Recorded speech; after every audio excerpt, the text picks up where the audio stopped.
What should be basic foodstuffs in Kenya have for the past 1 year been a luxury for many. Thus, batch of tomatoes, which would normally go for 40 shillings per kilo, skyrocketed to 80 shillings per kilo. That's a 100% rise in just under 1 year. The same was felt in maize meal, wheat flour, among other foodstuffs, a factor that saw Kenyans imploring the government to take action and rein in the prices. Kenya's parliament has recently passed a bill requiring Treasury to fix the price of food and petrol. The bill, namely the Price Controls Essential Goods Bill 2009, provides for the fixing of maximum retail and wholesale prices of maize, maize flour, sugar, rice, wheat flour, kerosene, diesel, petrol and cooking fat by the government in a move set to have huge implications for the country. Yes, there are huge implications. I think one of those is, the first one is basically that Parliament is giving to the Ministry of Finance, through the Minister of Finance, the discretion to set maximum prices. And yet on the other side, through our Vision 2030, together with other articles of our policy, shows that we are interested in, or rather that the country has taken a economic liberalization phase, and that we are undertaking more liberalization. So obviously there's a contradiction in that. The price control may not be the best way to go about trying to achieve that objective. What we need is to look at, if it is, say, food items, if the price at which they are available to the people is such that they cannot afford, what is it making them to be too expensive? So we need to look at the side of the equation on the cost of production.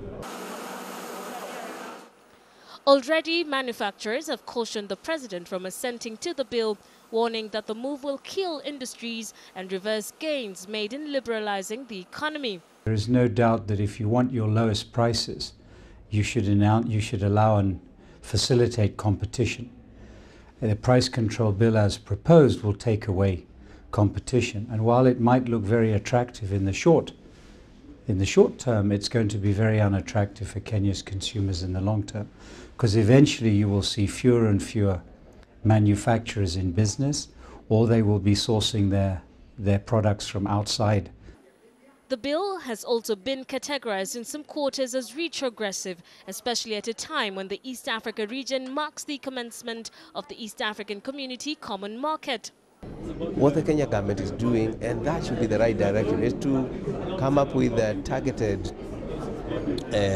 scheme which provides the budgetary resources which are applied to ensure those of our people within the community that cannot afford can have still access to food through those type of initiatives.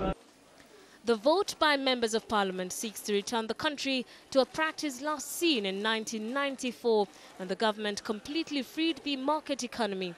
And economists have been quick to point out that if controls are reimposed, then they might need to be wider than those envisaged in the bill. It's just important for Kenyans to understand what a price control regime means, what its implication for all of us are, because it's not price controls, as we understand, only through retail outlets. I think the bill gives the minister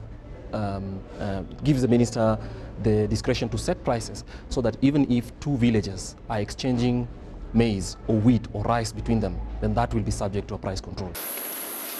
Manufacturers have also warned that price controls will result in scarcity of some products, as factories are forced to close shop due to massive losses. If it gets more competitive, we'll have to make a few choices as a company. The first would be, can we tighten our belts, gain efficiencies any more than we've done already? And I'm sure there's an opportunity to do that. The second would be then to start declaring redundancies, because if I can't compete in his maize milling, I would have to do something. The third would be to look for alternate sources of that finished product, and yet again that would create redundancies, because I wouldn't be manufacturing in the country. Consumers, however, have welcomed the new law, saying it will save them from unscrupulous middlemen who were responsible for the high cost of most essential commodities. We feel that consumers need to be protected, because prices have been on the increase. Even when we have bumper harvest, when government has put up measures to control prices, and there are some industries that have been ripping off consumers.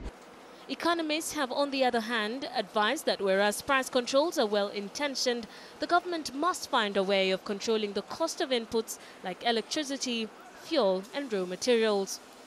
You've got to control electricity pricing.